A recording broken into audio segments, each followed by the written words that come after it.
Vertigo क्या होता है? चक्कर क्यों आते हैं? क्या इनका फिजियोथेरेपी या उनकी एक्सरसाइजेज से इलाज हो सकता है?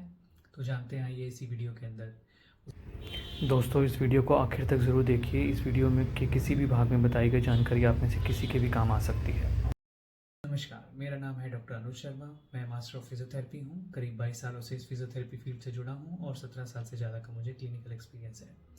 तो वर्टाइगो का मतलब है चक्कर आना, जिसमें ऐसा लगता है कि हमारे आसपास सब कुछ घूम रहा है, यानी कि सब कुछ मूव कर रहा है, जिससे जी मचलाना और उल्टी भी आ सकती है।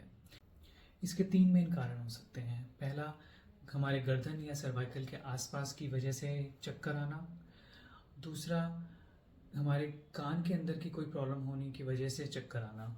या तीसरा, हमारे ब्रेन यानी कि दिमाग में कोई प्रॉब्लम होने की वजह से चक्कर आना। तो इन 3 रीजंस को अब हम विस्तार में जानेंगे। पहला है सर्वाइकल की वजह से चक्कर आना। तो सर्वाइकल के अंदर सर्वाइकल स्पॉन्डिलोसिस, स्पॉन्डिलाइटिस या टेक्स्ट नेक की वजह से हमें ये प्रॉब्लम हो सकती है, जिसमें चक्कर आना हो सकता है। होता क्या है कि जब सर्वाइकल में हमारी डीजनरेशन हो जाती है या फिर डिस्क की प्रॉब्लम हो जाती है, तो उसकी वजह से हमारा वर्टिब्रल कॉलम के अंदर स्पेस रिड्यूस हो जाता है, जिसकी वजह से हमारी नर्व या फिर बेसिलर आर्टरी कंप्रेस होने लगती है। अब इन दोनों रीजंस की वजह से हमें चक्कर आ सकते हैं। तो आपको पता कैसे चलेगा कि ये सर्वाइकल की वजह से मुझे चक्कर आ रहे हैं? देखिए, आपको फिजियो के पास जाना पड़ेगा। वो आपका चेक करेंगे, आपकी हिस्ट्री, आपके ऑक्यूपेशन, कि आप लैपटॉप पे ज़्यादा काम तो नहीं करते। अगर आप स्टूडेंट हैं तो आपको मोबाइल वगैरह पे ज़्यादा, या फिर आपको कोई टेक्स्ट नेक की कोई प्रॉब्लम तो नहीं है। और बाकी आपके वो बेसिलर आर्टरी डिसफंक्शन का टेस्ट करके, और आपकी जो ट्रैप्स, एससीएम और स्क्लेनी मसल्स होती हैं हमारी जो नेक के अराउंड, उनकी टाइटनेस चेक करके बता सकते हैं कि आपको ये प्रॉब्लम हो रही है या नहीं हो रही है। बेसिकली वर्टाइगो जो है वो हमारी अगर नेक की मूवमेंट या फिर उसकी नेक की कोई हिस्ट्री है हमारी कोई प्रॉब्लम वाली, उसकी वजह से हो रहा है, तो फिर ये सर्वाइकोजेनिक यानी कि सर्वाइकल की वजह से होने वाला वर्टाइगो है। अब सर्वाइकल से होने वाले वर्टाइगो का ट्रीटमेंट क्या हो सकता है? तो इसकी सिंपल सी एक्सरसाइजेज होती हैं, जो पोस्चर करेक्शन में भी एक्सरसाइजेज मैंने बताई थी। हमारा आप टेक्स्ट नेक वाला वीडियो चेक कर सकते हैं, उसको देख सकते हैं। उसमें मैंने सारी एक्सरसाइज को बहुत विस्तार से समझाया है। इसके अलावा हमारी अगर मसल्स में टाइटनेस है तो हम उसकी स्ट्रेचिंग कर सकते हैं। सो स्ट्रेचिंग करने का जो तरीका होता है वो ये होता है कि जैसे हम शोल्डर में एक हाथ ऐसे रखकर दूसरे हाथ से ऐसे स्ट्रेच कर सकते हैं। ठीक है, तो कुछ देर के लिए उसको ऐसे स्ट्रेच करके रखेंगे, 10 सेकंड के लिए होल्ड करेंगे, फिर उसको रिलैक्स करेंगे। ऐसे ही अपोजिट साइड पर। ऐसे इसको बारी बारी से शुरू में 5 टाइम्स, देन बाद में 10 टाइम्स भी रिपीट कर सकते हैं। तो इससे ये धीरे धीरे रिलैक्स हो जाएंगी, तो आपका एक चक्कर आने का कारण सॉल्व हो सकता है।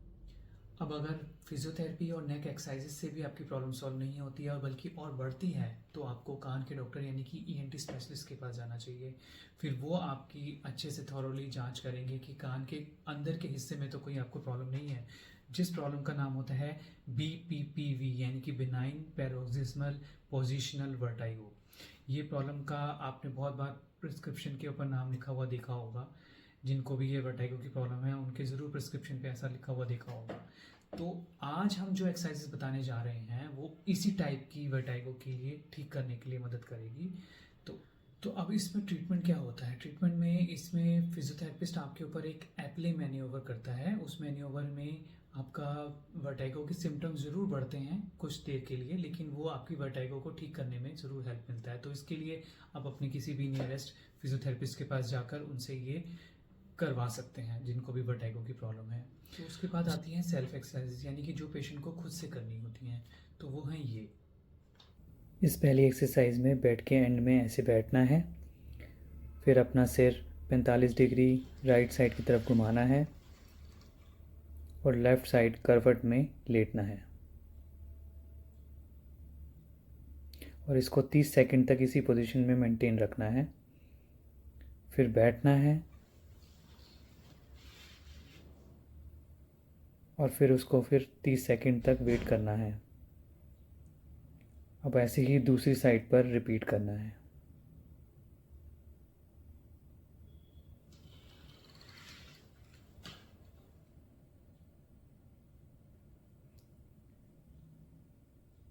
इस पूरी एक्सरसाइज को 5 बार रिपीट करना है और दिन में 2 बार करना है। अब दूसरी एक्सरसाइज में दोनों घुटने ऐसे मोड़कर दोनों हाथों को बेड पर रखना है और छत की तरफ देखना है और 30 सेकंड तक इसी तरह रहना है। फिर दोनों कोहनी मोड़कर और सिर झुकाकर बेड पर रखना है और इसे राइट कोहनी की तरफ गर्दन को घुमाना है और 30 सेकंड इसी तरह रहना है। मैंने इसको राइट साइड डायरेक्शन में घुमाया है। आपको जिस डायरेक्शन में चक्कर आते हैं आप उस डायरेक्शन में इसको घुमा सकते हैं, वहाँ से शुरू कर सकते हैं। ये एक समरसॉल्ट की पोजीशन है। फिर गर्दन को बिना हिलाए मतलब कोहनी की डायरेक्शन में ही रखनी है। सर को बेड से ऊपर उठाकर पीठ के लेवल तक उठाना है और फिर 30 सेकंड तक इसको ऐसे ही रहना है। इसके बाद गर्दन को बिना हिलाए मतलब एल्बो की डायरेक्शन में ही रखनी है और पूरा सीधा होकर बैठना है और इस तरह 30 सेकंड और रखना है। अब इसके बाद लास्ट स्टेप में गर्दन को सीधा करके हमें एक्सरसाइज को ख़त्म करना है। अब इस तीसरी एक्सरसाइज को बैठकर करना है। अपनी आंखों के सामने अपनी उंगली को 15 सेकंड तक देखें और फिर उसको देखते हुए धीरे धीरे सर को लेफ़्ट और राइट घुमाएं।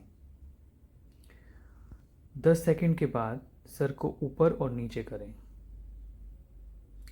इसको भी 10 सेकंड करें और फिर सर तिरछा ऊपर और तिरछा नीचे लाएं और इसको भी ऐसे ही 10 सेकंड करें।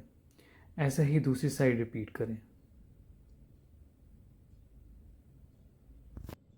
दूसरी साइड भी ऐसे ही तिरछा ऊपर और तिरछा नीचे लेके आएं और 10 सेकंड तक इसको भी मेंटेन रखें।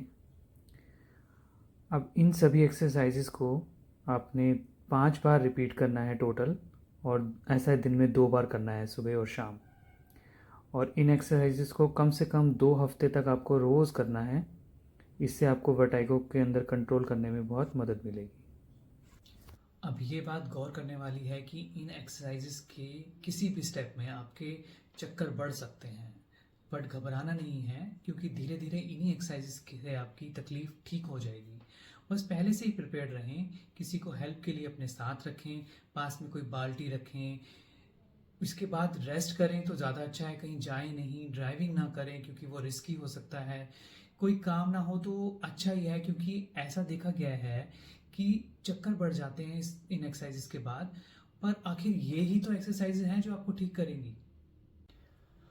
अब इन एक्सरसाइजेस के बाद भी अगर आपको रिलीफ नहीं रहता है मिलता है तो आपको अपनी आई साइट जरूर चेक करानी चाहिए क्योंकि देखा गया है कि आई साइट की वजह से भी चक्कर आ सकते हैं, ये भी एक रीज़न हो सकता है।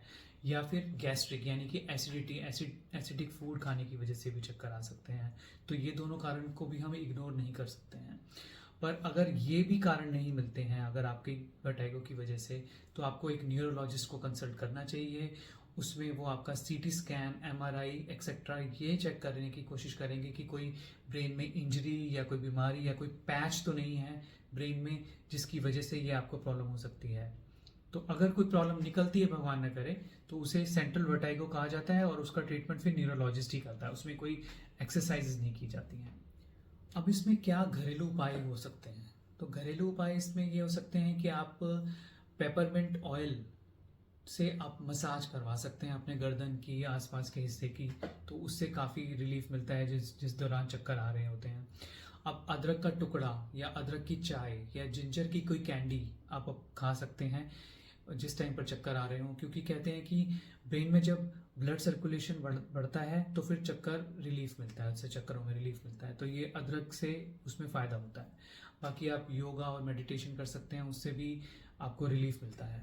तो दोस्तों ये सब थे उपाय जिनकी वजह से आप अपने चक्करों को काफ़ी हद तक कंट्रोल कर सकते हैं या फिर उनका सॉल्यूशन ढूंढ सकते हैं। पर फिर भी अगर आपके चक्कर नहीं ठीक होते हैं और चक्कर बढ़ते हैं तो आपको सबसे ज़्यादा चीज़ें जो सावधानी वाली हैं वो ये देखनी है कि आप जहाँ पर हो वहीं रुक जाओ, खड़े हो जाओ या लेट जाओ। किसी चीज़ को पकड़ के खड़े हो सकते हैं, अगर आपके पास कोई बेड है या कोई ऐसी जगह है, बेंच है जहाँ पर आप लेट सकते हो तो लेट जाओ। धीरे धीरे अपना दोबारा काम शुरू करो, मतलब एकदम से नहीं, एकदम से कोई पोजीशन नहीं बदलो, कभी एकदम से झटके से कुछ इधर से उधर नहीं मुड़ो। तो ये चीज़ें ध्यान रखो। कुछ भी पढ़ने से बचो, मतलब कुछ भी आप पढ़ेंगे तो वो आपको कुछ ऐसा और ज़्यादा वर्टाइगो या और ज़्यादा चक्कर ला सकता है। तेज़ रोशनी से बचा के रखना है अपने आप को, क्योंकि तेज़ रोशनी भी देखा गया है कि वो भी चक्कर बढ़ाती है। अगर चलना ज़रूरी है तो आप किसी की हेल्प लें, मतलब आप किसी के साथ जाएं, किसी को पकड़ के जा सकते हैं। ड्राइविंग खतरनाक हो सकती है, जैसे मैंने पहले ही बताया, तो उसको करने से बचें। किसी भी तरीके की मशीन को चलाने से बचें, क्योंकि वो मशीन भी अल्टीमेटली कहीं ना कहीं डेंजरस हो सकती है आपके इस वर्टाइगो के अंदर। तो दोस्तों, कैसा रहा मेरा ये वीडियो, आप मुझे इस कमेंट बॉक्स में बताइएगा, और कोई प्रश्न हो तो वो भी आप मुझे पूछ सकते हैं इस कमेंट बॉक्स में। और अगर आपको ये अच्छा लगा है तो लाइक कीजिए और हमारे चैनल को सब्सक्राइब कीजिए, क्योंकि मैंने ये देखा है कि हमारे वीडियो को देखने वाले जो व्यूअर्स हैं उनमें सब्सक्राइब करने वाले बहुत ही कम हैं। तो प्लीज़ सब्सक्राइब करें ताकि आपके पास नोटिफिकेशन जल्दी से जल्दी पहुँचे। और मिलते हैं फिर आपसे जल्दी से जल्दी किसी एक नई वीडियो के अंदर, किसी एक नए टॉपिक पर। तो तब तक के लिए नमस्कार।